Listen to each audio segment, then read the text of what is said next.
இயேசு கிறிஸ்துவின் இன்ப இனிய நாமத்தில் வாழ்த்துகிறோம். இன்றைய வேத வசனம், நான் உன்னை பெரிய ஜாதியாக்கி உன்னை ஆசிர்வதித்து உன் பேரை பெருமைப்படுத்துவேன், நீ ஆசீர்வாதமாயிருப்பாய். ஆதியாகமம் 12ஆம் அதிகாரம் 2ஆம் வசனம். Today's Bible verse, I will make you a great nation, I will bless you and make your name great, and you shall be a blessing. Genesis chapter 12 verse 2. கிறிஸ்துவுக்குள் பிரியமானவர்களே, கர்த்தர் ஆபிரகாமுக்கு கொடுத்த ஆசீர்வாதங்களை நாம் நன்கு அறிவோம். ஆபிரகாமை ஆசீர்வதித்தது போல தேவன் நம்மையும் ஆசீர்வதிக்க விரும்புகிறார். இந்த இக்கட்ட நாளில் வேலை இல்லாமல், படிப்பு இல்லாமல், குடும்பத்தில் சமாதானம் இல்லாமல் தவிக்கிறீர்களா?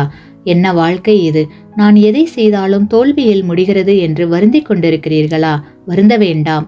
ஏனெனில் கர்த்தர் உங்களுடைய பாடுகள், போராட்டங்கள் அனைத்தையும் ஆசீர்வாதமாய் மாற்ற விரும்புகிறார்.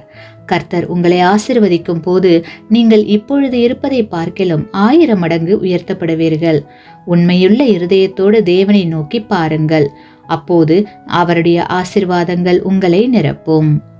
ஆமேன். நீங்கள் பெற்ற இந்த ஆசீர்வாதத்தை மற்றவர்களோடு பகிர்ந்து கொள்ளுங்கள்.